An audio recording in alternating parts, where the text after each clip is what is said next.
ইয়া আইয়ুহাল্লাযীনা আমানু কুতিবা আলাইকুমুস সিয়াম কামা কুতিবা আলাল্লাযীনা মিন ক্বাবলিকুম লাআল্লাকুম তাত্তাকুন।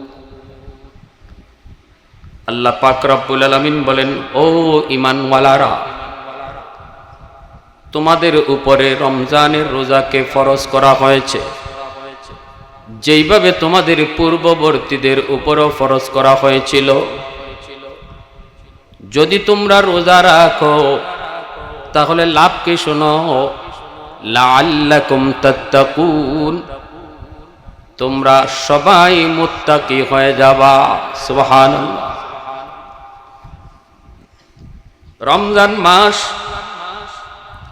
আর রমজান মাসের রোজা, এই দুই জিনিস। রোজার সম্পর্ক হলো তাকওয়ার সাথে, আর রমজান মাসের সম্পর্ক হলো কোরআনুল কারীমের সাথে।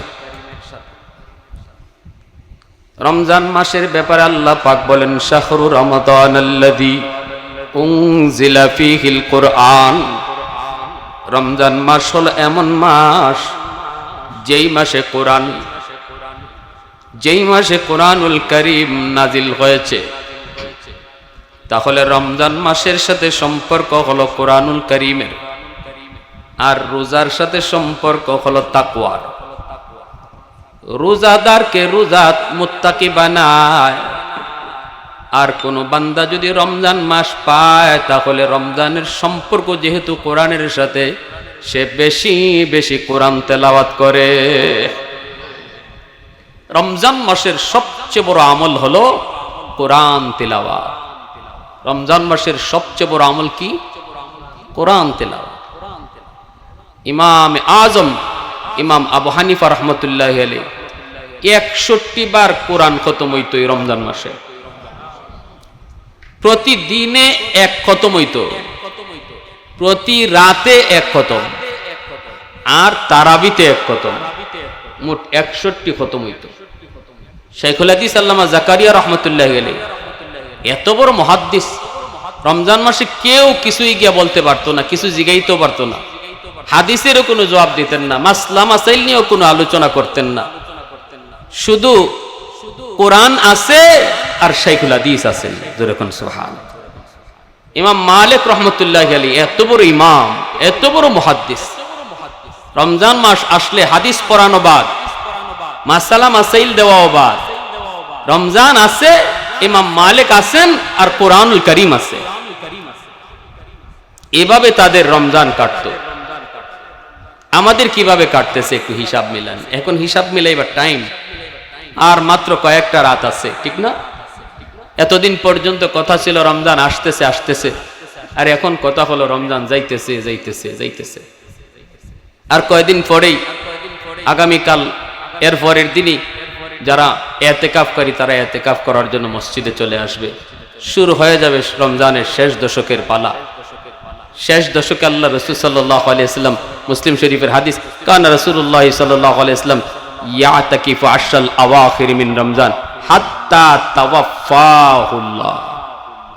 মরণের আগ পর্যন্ত, ইন্তেকালের আগ পর্যন্ত আল্লাহর নবী জীবনে কোনোদিন ইতিকাফ ছাড়েন নাই। রমজানের শেষ 10 দিনের ইতিকাফ আল্লাহর রাসূল জীবনে কোনোদিন ছাড়েন নাই। এত দাম। ইয়া আইয়ুহাল্লাযীনা আমানু কুতিবা আলাইকুমুস সিয়াম কামা কুতিবা আলাল্লাযীনা মিন ক্বাবলিকুম লাআল্লাকুম তাত্তাকুন। পবিত্র রমজান মাসের রোজা আমাকে আপনাকে কি দেয়? রমজানের রোজার দ্বারা আমাদের লাভ কি হয়? কারণ আমরা লাভ ছাড়া কিছু করি না। এজন্য আল্লাহ লাভের কথাটাও আয়াতের শেষে বলে দিছেন। আল্লাহ বলেন, বান্দা তুমি যদি রমজান মাসের রোজা হক সহকারে আদায় করো, তাহলে এই রোজা তোমাকে মুত্তাকি বানায় দিবে, দৌলতে তাকওয়া তোমার হাসিল হবে। বলবেন, হুজুর তাকওয়া কি জিনিস একটু বুঝায় বলেন। তাকওয়া বলা হয় গুনাহ ছেড়ে দেওয়ার অভ্যাস। আল্লাহর ভয়ে যে গুনাহ ছেড়ে দেয় তারে বলে মুত্তাকি। আল্লাহর ভয়ে গুনাহ ছেড়ে দেওয়ার নাম হলো তাকওয়া। রমজান একজন মানুষকে গুনাহ ছাড়ার অভ্যাস তৈরি করে। রমজান হলো গুনাহ ছাড়ার ট্রেনিং। কিসের মাস? ট্রেনিং এর মাস। দরজা বন্ধ করে খাওয়ার সুযোগ, প্রচন্ড ক্ষুধা, মানুষ কেউ দেখবে না, দরজা বন্ধ করে যদি রোজাদার পানি পান করে খানা খায় কেউ দেখবে না, এরপরও কোনো রোজাদার দরজা বন্ধ করে খানা খায় না, দরজা বন্ধ করে পানি পান করে না। আমি ছোটবেলায় দেখেছি, নানার বাড়িতে যখন যাইতাম, বৈশাখ মাসে যখন রোজা হইত, বৈশাখ মাসে রোজা হইলে কৃষকেরা সারাদিন প্রচন্ড রৌদ্রের মধ্যে হাওর থেকে ধান লইয়া বোঝা নিয়া নিয়া বাড়ি পর্যন্ত আসতো। বোঝাটা মাটিতে রাখার পর কারো দিকে তাকানো যাইত না, কারো জিহ্বা বের হয়ে আসতো।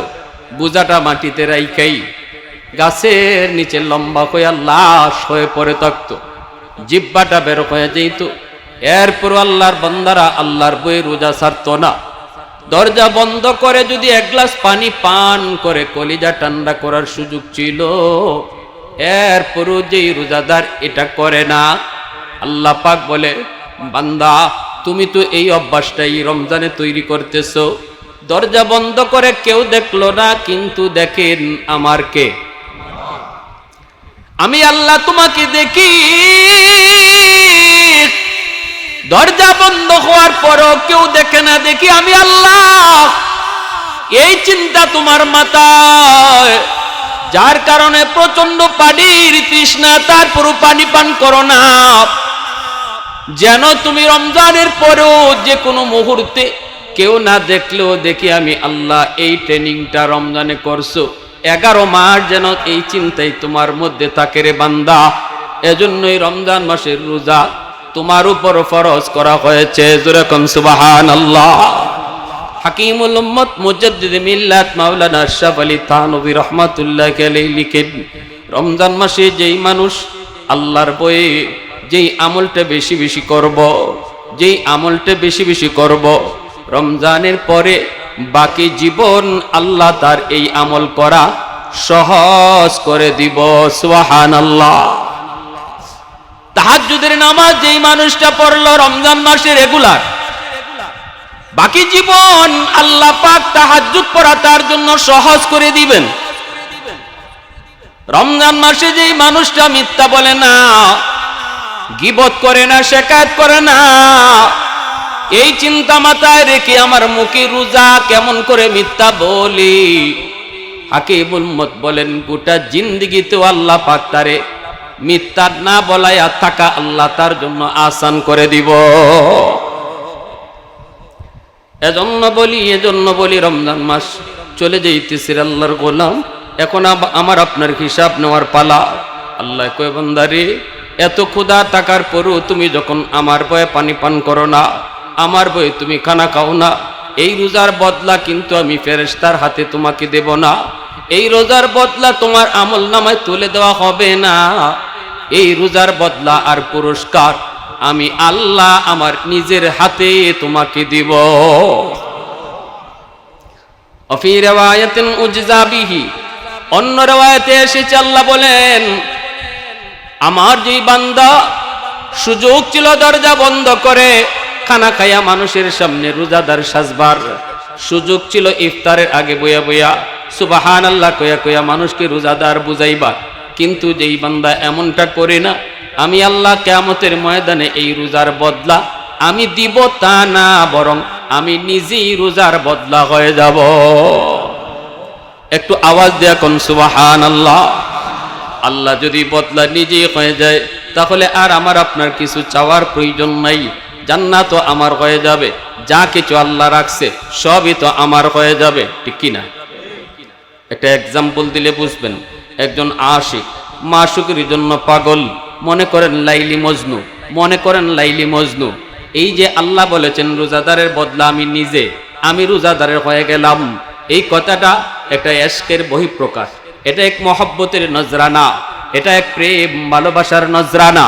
একজন আশিক তার মাশুকার জন্য এত পাগল, তাকে পাওয়ার জন্য খানা বন্ধ করে দিছে, পানি পান করা বন্ধ করে দিয়েছে। পরিবারের পক্ষ থেকে চাপ দেওয়া হয়, লাইলিকে তুই ভুলে যা, নইলে তোর উপরে নির্যাতন হবে। সে বলতেছে যতই মারো, যতই তুমি কাটো, আমি খানা যে বন্ধ করেছি আর খানা খাবো না, পানি পান করা বন্ধ করেছি আর আমি পানি পান করব না, যতক্ষণ পর্যন্ত আমি আমার মাশুককে না পাবো, আমি আমার মাহবুবাকে না পাবো। সাথে সাথে মাহবুবা লাইলি এই খবর পেয়ে গেল। লাইলি খবর পেয়ে চিঠি লিখছে, মজনু তুমি যদি আমাকে পাওয়ার জন্য খানা পানি বন্ধ দিয়ে অনশন করলা, নিজের জীবনের মায়াটা পর্যন্ত তুমি ছেড়ে দিলা, তাহলে জেনে নাও আজ থেকে আমিও ঘোষণা দিলাম, তুমি যেমন আমার আমিও তোমার। আল্লাহ পাক বলে, বান্দা আমার যেই বান্দা আমি আল্লাহকে পাওয়ার জন্য খানা পানি বন্ধ করে দিল, আমি আল্লাহ জানাই দিলাম, বান্দা তুমি যদি আমাকে পাওয়ার জন্য আমার সিফাত খানা না খাওয়া, আমার সিফাত হলো পানি পান না করা, আমার সিফাত তুমি তোমার মধ্যে নিয়ে গেছো আমি আল্লাহকে রাজি করানোর জন্য, তাহলে তুমি জেনে নাও আমি আল্লাহ জানিয়ে দিলাম আমিও তোমার হয়ে গেছি, আমি আল্লাহ তোমার হয়ে গেছি, আমি আল্লাহ তোমার হয়ে গেছি।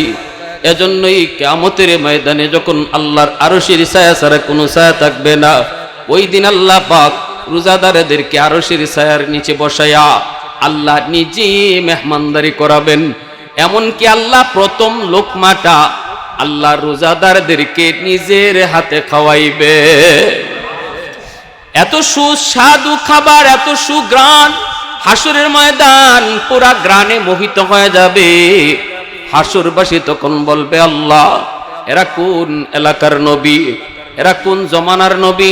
আল্লাহ পাক বলবে, এরা নবীও না রাসূলও না, এরা হলো আমার ওই সকল বান্দা বান্দি যারা রমজান মাসে রোজা রাখছে, সারাটা দিন খানার সামনে ছিল এরপরও খায় না, আমি আল্লাহর ভয়ে এরা হলো আমার ওই রোজাদার বান্দা বান্দি। এ আল্লাহর গোলাম, এজন্যই নবী বলেছে, রমজান মাস পাইয়া যে জীবনের গুনাহ মাফ করাইতে পারলো না, তার মতো হতভাগা আল্লাহর জমিনে কেউ নাই।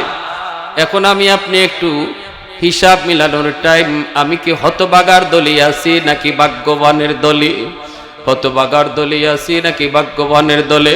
যেই সমস্ত রোজাদার রোজা রাখার পরেও রোজার হক আদায় করলো না, শুধুমাত্র রোজা রাখলো কিন্তু মিথ্যা কথা ছাড়লো না, রোজা রাখলো এরপরও সুদের ব্যবসা ছাড়লো না, রোজা রাখলো এরপরও বাপ মার সাথে বেয়াদবি ছাড়লো না, রমজান মাসে রোজা রাখলো এরপরও মানুষের হক ফেরত দিল না, ভাইয়ের হক মাইরা খাইছে এটা ফেরত দিল না, বোনের হক মাইরা খাইছে এটা ফেরত দিল না, প্রতিবেশীর জমি দখল করে রাখছে এরপরেও সে এই হকটা তারে ফিরাই দিল না।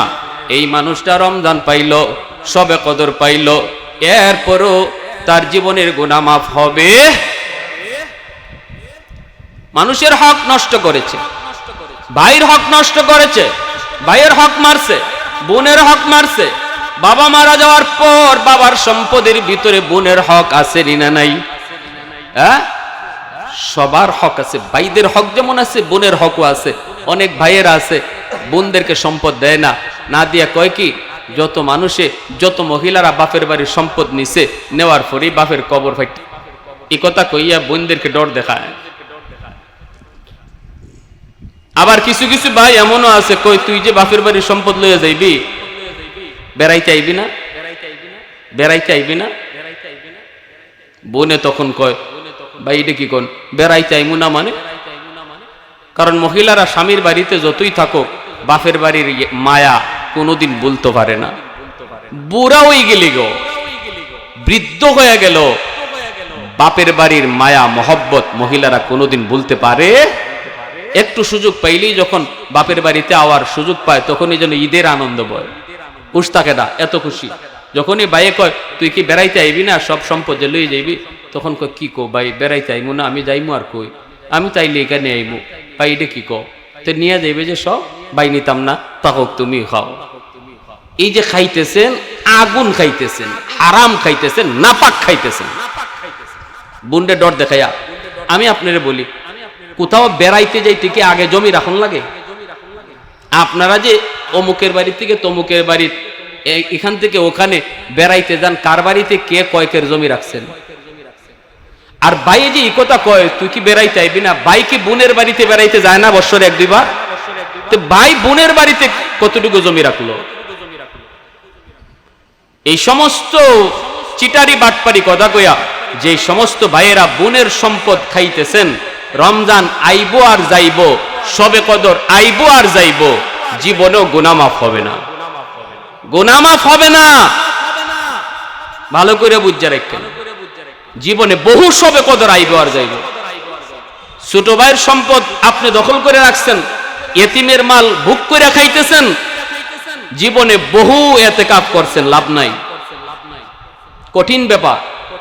এজন্য রমজান আসছে ওই লোকের জন্য গুনাহ মাফ করাইয়া মাসুম বানাইতে, যে মানুষ রমজান মাস পাওয়ার সাথে সাথে তার পিছনের জীবনের সব অপরাধের কথা ইয়াদ কইরা আল্লাহর কাছে তওবা করে, আল্লাহর হক নষ্ট কইরা থাকলে এটারে কাজা করে, আর মানুষের হক তার দ্বারা নষ্ট হয়ে থাকলে দ্রুত ফেরত দিয়া দেয়, দ্রুত বুঝাইয়া দেয়, দ্রুত বুঝাইয়া দেয়, দ্রুত বুঝাইয়া দেয়। আর এই কথা মনে করে আল্লাহ জানি না আগামী রমজান হায়াতে পাই কি পাই না। বলুন, গত রমজানে আমাদের সমাজের মধ্যে এমন বহু মানুষ, মায়ার মানুষ দুনিয়াতে ছিল, আজকে তারা নাই, এমন আসেনি না নাই? আমি আপনিও যে আগামী রমজানে এই জমিনের উপরে থাকবো, কোনো গ্যারান্টি? জোরে বলেন, কোনো গ্যারান্টি? কেমন করে আমরা এত নির্ভয়, এত নির্ভয় কেমন করে হলাম? একটু কি দিলের ভিতরে ভয় লাগে না? একটু কি দিলের ভিতরে ভয় হয় না? বন্ধু চোখের সামনে কবরে চলে গেল, আমার সমবয়সের মানুষটারে আমি নিজের হাতে কবরে রাখলাম। কত স্বপ্ন ছিল তার, কত স্বপ্ন, কত আশা, কিন্তু কোনো স্বপ্নই তার বাস্তবায়ন হলো না। অথচ নবীর সাহাবায়ে কেরাম দুনিয়া থাকতেই যারা জান্নাতের সার্টিফিকেট পেয়েছেন, আল্লাহর নবীর কাছ থেকে তারা সুসংবাদ পেয়েছেন, তাদের অন্তরও কি পরিমাণ ভয়? আমার আপনার অন্তরে এতটুকু ভয় নাই যেন আমি সার্টিফিকেট পায়া রইছি, তারা তো সার্টিফিকেট পাওয়ার পরও তাদের অন্তরে ভয়। আম্মাজান খাদিজাতুল কুবরা রাদিয়াল্লাহু তাআলা আনহা, জিনাকে আল্লাহ পাক নিজে সালাম জানাইছেন। সুবহানাল্লাহ। গারে হেরার ভিতরে নবীজি ধ্যানে মগ্ন, আম্মাজান খাদিজাতুল কুবরা রাদিয়াল্লাহু তাআলা আনহা প্রতিদিন তিনি 2 বার করে নবীর জন্য খানা নিয়ে যাইতেন। রে যুবক, এত উঁচু পাহাড়, এই পাহাড়ের উপরে উঠতে বড় ভয়, আমি সাহস করে উঠতে পারি নাই। অথচ আম্মাজান সকাল সন্ধ্যা 2 বার আমার নবীর জন্য খানা নিয়ে ওই পাহাড়ের উপরে উঠতেন। একদিন জিব্রাইল আমিন নবীজির পাশে বসা, ওই অবস্থায় নবীজির পাশে জিব্রাইল আমিন বসা। আম্মাজান খাদিজাতুল কুবরা তিনি তো খানা নিয়ে আসতেছেন। জিব্রাইল বলতেছেন, নবী গো, ওই যে দেখেন আপনার বিবি খাদিজা আসতেছে, খাদিজা খানা নিয়ে আসতেছে। নবী গো, আপনি আপনার বিবি খাদিজাকে আল্লাহর পক্ষ থেকে সালাম পৌঁছায় দিয়েন, কারণ আল্লাহ আপনার বিবি খাদিজাকে সালাম জানাইছে। আর সালামটা পৌঁছানোর সময় আমি জিব্রাইলের সালামটাও আপনি পৌঁছায় দিয়েন। সুবহানাল্লাহ। সেই আম্মাজান খাদিজাতুল কুবরা রাদিয়াল্লাহু তাআলা আনহা ইন্তেকালের আগে কি পরিমাণ ভয়! আমারে আপনারে তো আল্লাহ পাক সালাম জানায় নাই, তারপরও আমার আপনার অন্তরে কোনো ভয় নেই, কবরের ভয় নেই, মৃত্যুর কোনো ভয় নেই। ইন্তেকালের সময় আম্মাজান আমার আপনার নবীকে ডাক দিয়ে পাশে বসে বলতেছেন, নবী গো, মনে হয় আমি আর দুনিয়াতে বেশি দিন থাকবো না, হয়তো আমার বিদায়ের টাইম চলে এসেছে, আমি বিদায় নিতে যাচ্ছি গো নবী, একটু আমার পাশে আপনি বসুন, আমার কিছু কথা আমি আপনাকে বলে যেতে চাই। এই বইলা মায়ার নবীকে পাশে বসায়া নবীজির হাত মোবারকটার মধ্যে নিজের হাত রেখা আম্মাজান কান্দেন আর বলেন, নবী গো, কথা দেন, আপনি আমার সাথে 3টা ওয়াদা করবেন, আমার ইন্তেকালের পর এই 3টা কাজ আপনি করবেন, কথা দিন। নবী বলতেছেন, খাদিজা তুমি বলো, কি তুমি বলতে চাও বলো। তখন তিনি বলেন, 1 নম্বর হলো নবী গো, আপনি আমাকে শেষ বিদায়টা আপনি নিজের হাতে দিবেন। আপনি আমার জীবনের শেষ বিদায় আপনি নিজের হাতে দিবেন। এটা হলো আমার 1 নম্বর ওয়াদা, 1 নম্বর কথা। 2 নম্বর হলো নবী গো, আপনি আমার কাফনের কাপড়টা দুনিয়ার বাজারের কোনো দামি কাপড় দিয়ে নয়, বরং আপনার পরনের একটা জুব্বা দিয়া আমার কাফনের কাপড়টা পরায়া দিবেন। আমার কাপড়ের কাপড় দুনিয়ার কোনো বাজারের কাপড়, দামি কোনো কাপড় আমি চাই না গো নবী। আপনার জুব্বা দিয়ে আমার কাফনটা পরায়া দিবেন। আপনার হাতের ছোঁয়া যদি লাগে, আমি আল্লাহর কাছে এতটুকুই উসিলা চাইব মাফির জন্য। আমি বলবো, মালিক কিসের প্রশ্ন, কিসের জবাব? আমার দেহে তোমার হাবিবের হাতের ছোঁয়া আছে, আমার পরনে তোমার হাবিবের জুব্বা, কিসের সওয়াল? আমার নবী রহমতের নবীর হাত যেই জায়গায় লাগে ওই জায়গাটাকেই জাহান্নামের আগুন স্পর্শ করা হারাম হয়ে যায়। এমনকি দুনিয়ার আগুন পর্যন্ত টাচ করতে পারে না। এজন্যই তো হযরত আনাস রাদিয়াল্লাহু তাআলা আনহু 10 বছর আমার নবীর খাদেম ছিলেন। তিনি বলতেছেন, নবীজি যখনই আমার কাছে হাত মোছার জন্য কিছু চাইতেন, আমি আমার একটা রুমাল নবীকে দিতাম। নবীজি এই রুমালটা দিয়ে তিনি হাত মুছতেন।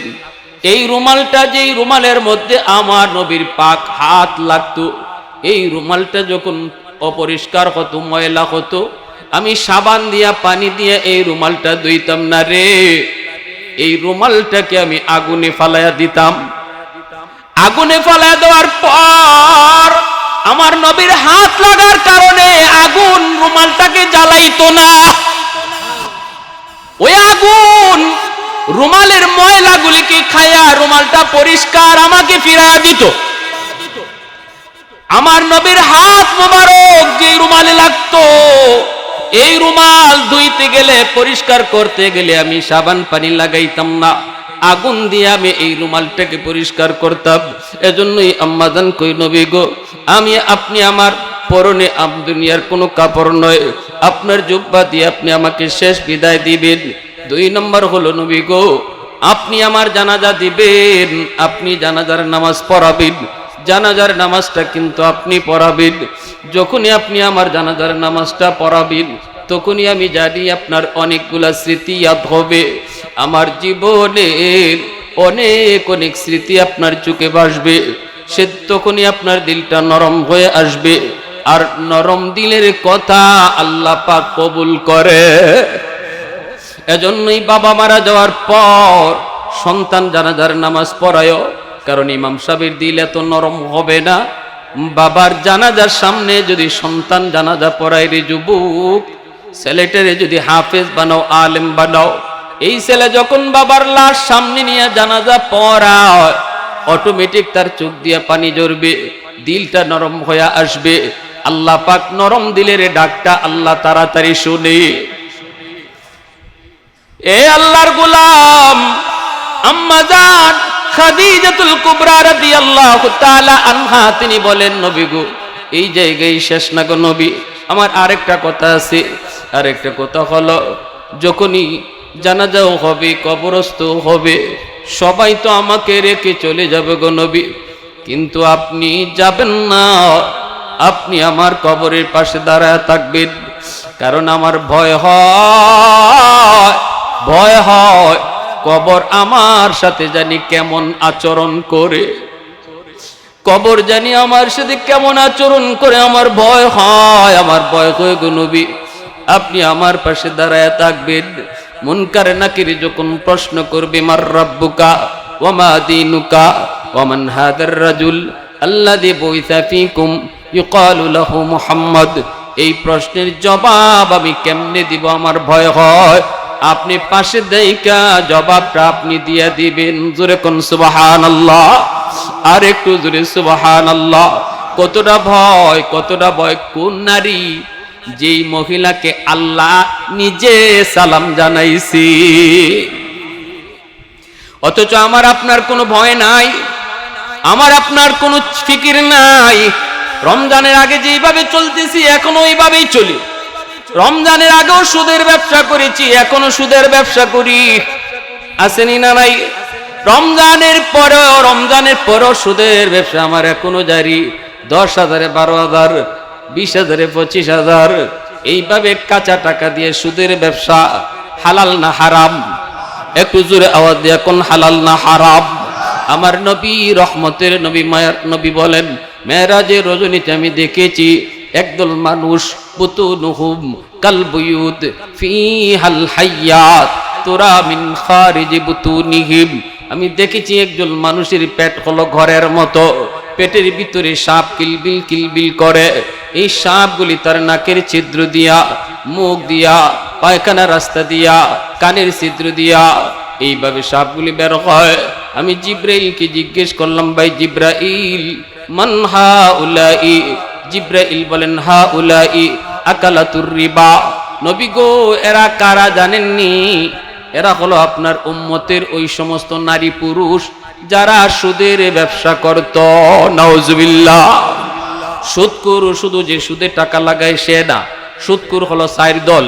যে সুদের টাকা লাগায় সেও সুদকুর, যে সুদের টাকা আনতে যায় সেও সুদকুর, যে সুদের সাক্ষী থাকে সেও সুদকুর, যে সুদের লেনদেন লেখে সেও সুদকুর। লানা রাসূলুল্লাহ সাল্লাল্লাহু আলাইহি ওয়াসাল্লাম আকিলার রিবা ওয়া মুকিলাহু ওয়া কাতিবাহু ওয়া শাহিদাইহি।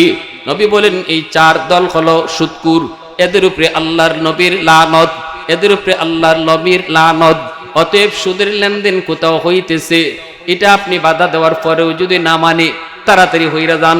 আপনার চোখের সামনে যদি আপনি এটা দেখলান, তাহলে আপনিও কিন্তু এই দলে শামিল হয়ে যাবেন, সাক্ষীর কাতারে পড়ে যাবেন। বুঝে আসছে? সুদের কথাবার্তা চলছে, যদি এই ধরনের কোনো আলামত বুঝেন, দৌড় দিয়া হরবেন, দৌড় দিয়া, যেন আপনি কিছুই শুনেন নাই, কিছুই জানেন নাই। কারণ সুদের লেনদেন হইতেছে, যে হুনবো এও 4 দলের এক দল, এর উপরেও আল্লাহর নবী লানত। এখন বুঝেন কি পরিমাণ অপরাধ। রাসূল বলেন, আমি দেখেছি তার পেটটা এত বড়, আর নাক মুখ বডি ছিদ্র দিয়া সাপ বাইরিতেছে। জিব্রাইল জিজ্ঞেস করলাম, ভাই এরা কারা? জিব্রাইল বলে, নবী গো, এরা আপনার উম্মতের ওই সকল নারী পুরুষ যারা সুদের ব্যবসা করত, যারা সুদের টাকা আনত, যারা সুদের সাক্ষী ছিল, যারা সুদের লেনদেন লিখত। এই 4 দলের কোনো এক দল, এদের এই মামলাটা, এদের এই শাস্তি তো হবে জাহান্নামের সবার, কিন্তু অপমানজনক শাস্তি হবে সুদকুরের। অপমানজনক শাস্তি হবে সুদকুরের শাস্তি। প্যারে হাজিরিন, আজকে আমাদের সমাজে সুদের ব্যবসা তো খালি পুরুষ না, নারীরাও সরা শুরু করেছে। এখন খালি ধনীরা, গরিবেও সুদের টাকা লাগায়, ঠিক না? 5,000 টাকা, 10,000 টাকা হাত আইছে, লাগাইলা। আশ্চর্য। ঘরে শান্তি নাই কেন? স্বামী স্ত্রীর ভিতরে মহব্বত নাই কেন? সন্তান বাপ মারে মানে না কেন? কারণ কি? কারণ আমার ঘরের গজবের দরজা খোলা, রহমতের দরজা বন্ধ। ঘরপুরির সাপ থাকতে খালি পানি ভরা দিতা পুকুরো, আর এই পানি ভরা নিয়ে মানুষের খাম হইতো। কারণ হলো ওই সময়ে মুসলমানের ঘরের রহমতের দরজা খোলা ছিল, গজবের দরজা বন্ধ ছিল। আর এখন পানি ভরা না, পানি লইয়া গড় হারাইয়া দিল, কোনো লাভ হয় না, কারণ রহমতের দরজা বন্ধ আর গজবের দরজা খোলা, ঠিক না? আমার এক উস্তাদ কইছেন, গরফুরি সাহেব রাহিমাহুল্লাহ বলে ফুকুরও ফু দিয়ে দিতে গিয়ে, আর কইতা ফুকির থেকে পানি নেও নিয়া খামই যেত। এক লোক বলে ননন থেকে আসছে, আইসা কো হুজুর আমার একই নয় না, ফুকুরের কোন কোনাত ফানি ফু দিছইন, আর ওই ফু সারা ফুকরিত গেল কেমনে? হুজুর আমার একই নয় না, আমি লন্ডন থেকে আইছি, আমার এই জগ খানো একখান ফু দেউকা। তো হুজুর ওকে তোমার একই নয় না নি? বলি একই নয়, কিন্তু এরপরও কিতা মনে বুঝাইতারি না, অত বড় ফুকরিত ফু যায় কেমনে? তো হুজুরে কইতে, তুমি জগ কান একটু বালা করে ধরো, কাছের জগ। আমার উস্তাদ যেন কাছে ছিল তাই কইলা, হুজুর ওখান থেকে জগটা একটু বালা করে ধরো, একই নইব। এখন কাছের জগ বেটা এমনি ধরছে, হুজুর ওখানে একটু বালা করে ধরছে, জি বালা করে ধরছে। ফুটা দেওয়ার লগে লগে কাছের জগ ঠাস করে ফাইটটা সব পানি ফিরে মাটি ফিরে গেছে।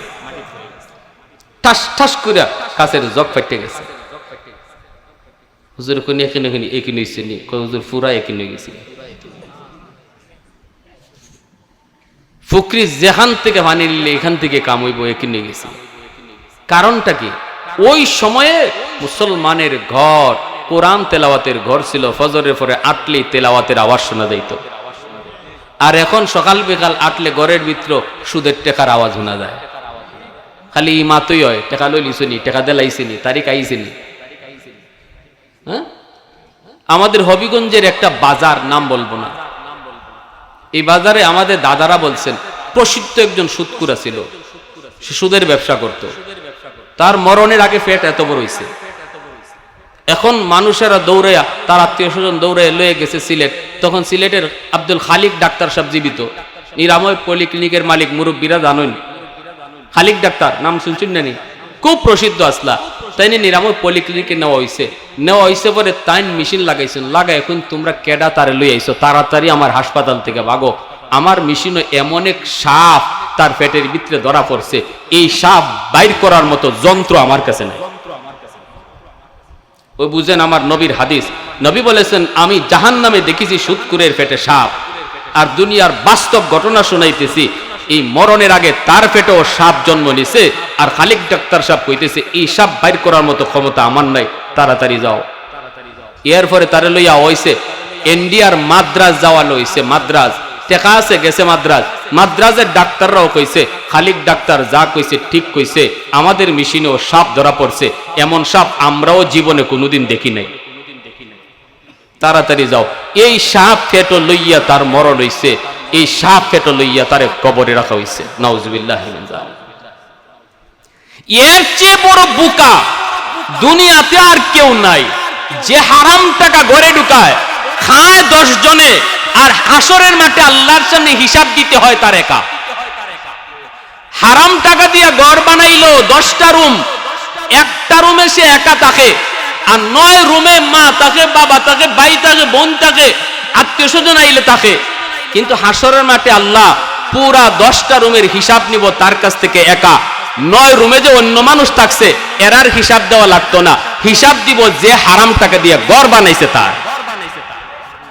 এক ফাতিল ভাত রান্দা হইছে, পুরা ফাতিলের ভাত কিন্তু হে একা খায় না, খাইছে 1 প্লেট ভাত, আর 9 প্লেট ভাত খাইছে আরো 9 জনে। কিন্তু হিসাব দিব সে 10 জনের, হিসাব দিব সে একা 10 জনের, খাইলো 9 জনে, কিন্তু হিসাব দিব সে একা। কারণ কি? এতটুকু জানার পরেও যে মানুষটা সুদে ব্যবসা কইরা ঘরে টাকা ঢুকাইতেছো, হারাম টাকা ঘরে ঢুকাইতেছো, তার মতো দুনিয়াতে বোকা আল্লাহর জমিনে আর কেউ নাই। ঠিক কিনা? জোরে বলেন, আরো জোরে বলেন, ঠিক কিনা? আমার ভাইরা বন্ধুরা জন্য বলতেছিলাম, আম্মা জান ডাক দিয়া বলে, স্বামী গো, ও স্বামী, আমার ইন্তেকালের পর আমার কবরের পাশে আপনি দাঁড়ায় থাকবেন। জানি না মুনকার নাকির যখন প্রশ্ন করবে আমি জবাব দিতে পারবো কিনা। ওগো স্বামী, আমার ভয় হয়, ভয় হয়, আপনি আমার পক্ষ থেকে জবাবটা দিয়ে দিয়েন। জোরে কোন সুবহানাল্লাহ। আল্লাহর নবীকে কথাগুলা যখন তিনি বললেন, নবীজির চোখ থেকে পানি পড়ে আল্লাহর নবী হাতে হাত রেখে কান্দেন। নবী বলতেছেন, খাদিজা, ও খাদিজা, কেমন শুনাইতেছো, কি বলতেছো? আমি নবীরে, তুমি কোন সাগরে বাসে যাও? মাত্র 3 দিন হলো আমার চাচা আবু তালিব দুনিয়া থেকে বিদায় নিয়েছেন গো, আর তুমিও যদি এখন বিদায় নেও, আমি কার কাছে গিয়া সান্ত্বনা পাবো? আল্লাহ নবী, রহমতের নবী, এই নবুয়তের 10ম বৎসর, নবীজির বড় পেরেশানির বৎসর। এজন্যই এই বৎসরটাকে আমুল হুজুন বলা হয়। এই বছরে নবীর চাচা আবু তালিব মারা যান। নবীজির প্রিয়তমা স্ত্রী আম্মা জান খাদিজাতুল কুবরা ইন্তেকাল করেন। এই বৎসরই নবীজি তায়েফের ময়দানে তিনি নির্যাতিত হন। এই বৎসরটা হলো আমার নবীর বড় কষ্টের বৎসর। নবীজি বলতেছেন, খাদিজা সারা জীবন আমাকে আগলে রাখছো, আমাকে তুমি ছায়া দিয়ে দিয়ে রাখছো। আমার চাচাও এখন নাই, তুমি এখন বিদায় দিতেছো গো খাদিজা, আমারে কার কাছে রেখে যাইতেছো? আম্মা জান তখন চোখের পানি মুছেন আর বলেন, স্বামী গো, আপনার জন্য আমার আল্লাহই যথেষ্ট। আর ওই মুহূর্তে নবীজির কলিজার টুকরা মেয়ে খাতুনে জান্নাত ফাতেমা রাদিয়াল্লাহু তাআলা আনহা, তিনি আয়েশা মার গলা জড়ায় ধরে বলতেছেন, মা গো, ও মা, মা তুমি বুঝি বিদায় নিতেছো? তখন আম্মা জান খাদিজা কই, মারে ও মা ফাতেমা, আমিও বিদায় নিতেছি। আজকে থেকে তোমার বাবার দেখশন তুমি ফাতেমায় নিবা। এ ভাইরা বন্ধুরা, আল্লাহ নবী রহমতের নবী আম্মা জানেন খাদিজাতুল কুবরার ইন্তিকালের পর কবরের পাশে নবী দাঁড়ায় রইছেন। সাহাবায়ে কেরাম সবাই একে একে চলে যাইতেছেন। ওই অবস্থায় হযরত ওমর ফারুক রাদিয়াল্লাহু তাআলা আনহু কই, নবী গো আপনি যাবেন না? আবু বকর বলতেছে, নবী গো আপনি যাবেন না। নবী চোখের পানি মুছেন আর বলেন, আবু বকর, ওমর তোমরা যাও, আমার খাদিজার সাথে আমার কিছু ওয়াদা আছে, এই ওয়াদাগুলো পূরণ না করে আমি যেতে পারি না। আমি কথা দিয়েছি, যাও তোমরা যাও। চলে গেলেন সবাই। নবীজি কবরের পাশে দাঁড়ায় রইছেন। এ ভাইরা, জিব্রাইল আমিন আয়েশা হাজির। জিব্রাইল বলতেছে, নবী গো আপনি দাঁড়ায় রইছেন কেন? আপনি যান না কেন গো নবী? আপনি যান না কেন? নবী চোখের পানি মুছের বলতেছে, জিব্রাইল, ও জিব্রাইল, জিব্রাইল একটু কও, আমি এখন কার কাছে গিয়া সান্ত্বনা পাবো রে? আমার খাদিজা তো তার সমস্ত সম্পদ আল্লাহ রাস্তায় দান করে দিছে, আমাকে সব সময় ছায়া দেয়া রাখছে, আমি এখন কার কাছে গিয়া সান্ত্বনা পাবো? জিব্রাইল, আমার খাদিজার সাথে আমার কথা দেওয়া, আমি তার কবরের পাশে দাঁড়ায়া মুনকার নাকিরের প্রশ্নের জবাব আমি দেব, খাদিজার যেন দিতে না হয়। তখনই জিব্রাইল কই, নবী গো, ওগো নবীজি, আপনি এই জায়গায় দাঁড়ায় থাকলে কোন ফেরেশতা সাহস করে কবরে ঢুকতে আয় না। ইয়া রাসূলুল্লাহ, আপনি যদি এই জায়গায় দাঁড়ায় থাকেন, মুনকার নাকির সাহস করে কবরে ঢুকবে না, কেউ আসে না গো নবী, আপনি সরে যান। আর আপনি কোনো টেনশন করবেন না, আপনার খাদিজার প্রশ্নের জবাব আল্লাহ নিজে দিয়া দিবে। জোরে কন্যা সুবহানাল্লাহ, আর একটু জোরে সুবহানাল্লাহ। উলফত মে তেরি ওয়াইসি নে দান দান কো তোরা, বু বকর উমর নকশ কদম তেরা না ছোরা। उल्फत में तेरी वैसी ने दान दान को तोरा, बू बकर उमर नक्श कदम तेरा न छोरा। आयुषा के नबी वाके असरार मदीना, सुल्तान का सुल्तान है सुल्तान मदीना। सरकार का सरकार है सरकार मदीना, गुलजार का गुलजार है गुलजार मदीना। अल्लाह ने मक्का ही में ये काबा बनाया, इस काबा का काबा तेरी मरकद को बनाया। अल्लाह ने मक्का ही में ये काबा बनाया, इस काबा का काबा तेरी मरकद को बनाया। ऐसा लम्हा जी चले जा राह मदीना, सुल्तान का सुल्तान है सुल्तान मदीना। सरकार का सरकार है सरकार मदीना, गुलजार का गुलजार है गुलजार मदीना। একটু জোরে সুরে বলি আল্লাহু আকবার, আর একটু জোরে আল্লাহু আকবার।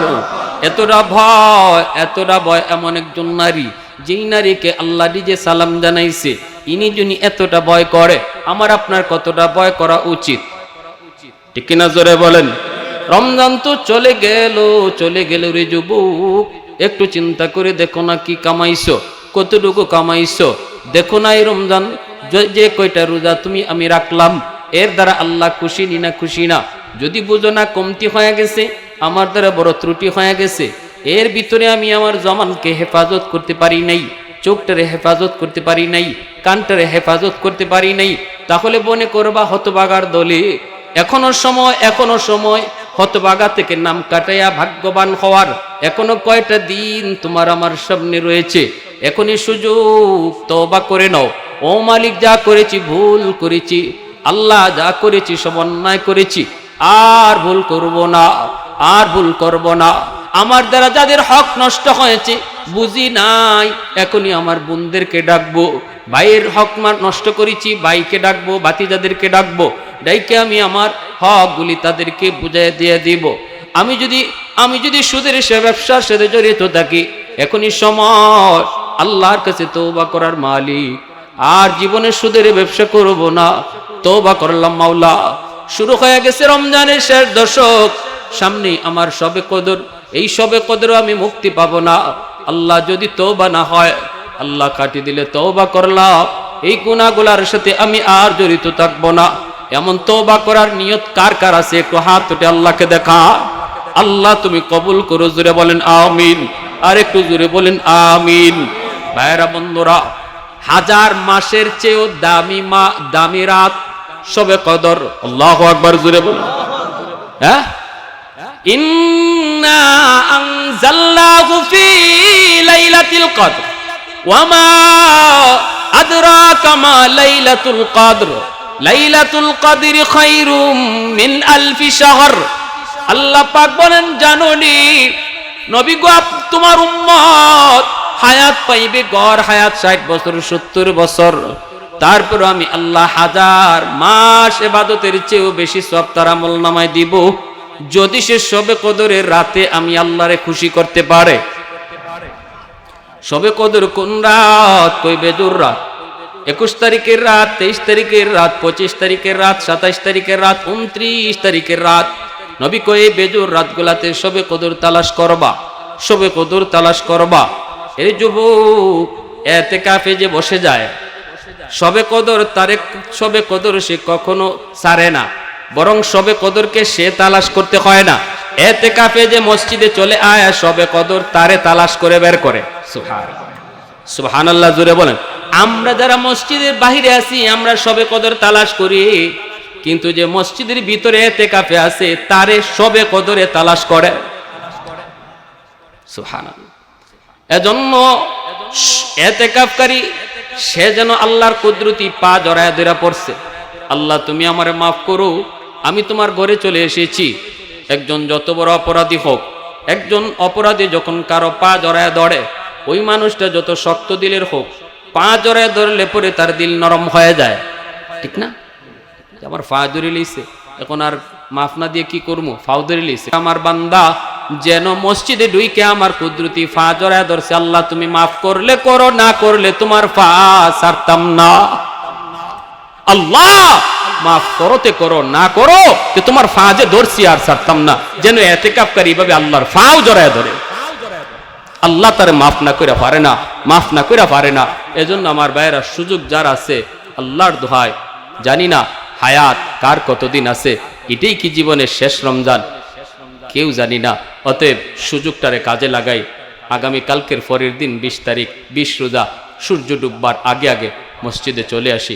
ছেলেরা যারা আছে, যুবকরা, বাবারে উৎসাহ দিও। আব্বা তোমার কোনো টেনশন নাই, তোমার ইফতার ফাটানি, তোমার খাওন ফাটানি, সেরি সময় যাওন, আব্বা কোনো টেনশন করবাই না, আমি আছি, তোমার যা লাগবে সব দিমু, এভাবে কইয়া বাবারে উৎসাহ দেও। আর যুবকরাও চেষ্টা করো যৌবনে ইতিকাফ করার। হাকিমুল উম্মত বলেছেন, যে কথাটা আগেও বলেছি আমি, রমজানে মহব্বতের সাথে যে মানুষটা যে ইবাদত করে, আল্লাহ সারা জীবন তার এই ইবাদত করা সহজ করে দেয়, আল্লাহ তারে সহজ করে দেয়। রমজানে যারা ইবাদতের মহব্বত নিয়ে ইবাদতের ট্রেনিং করে, আল্লাহ তারে সহজ করে দেয়। 5 ওয়াক্ত নামাজ মসজিদে আসতেছে রমজান মাস, মনে রাখবা মহব্বতের সাথে নামাজে আইসো, দেখবা বাকি জীবন আল্লাহ জামাতে নামাজ পড়া তোমার জন্য আল্লাহ সহজ করে দিব। আল্লাহ আমাদের সবাইকে কথাগুলো বুঝার এবং সে অনুযায়ী আমল করার তৌফিক আল্লাহ দান করুন। ওয়া আখির দাওয়ানা আনিল হামদুলিল্লাহি রাব্বিল আলামিন।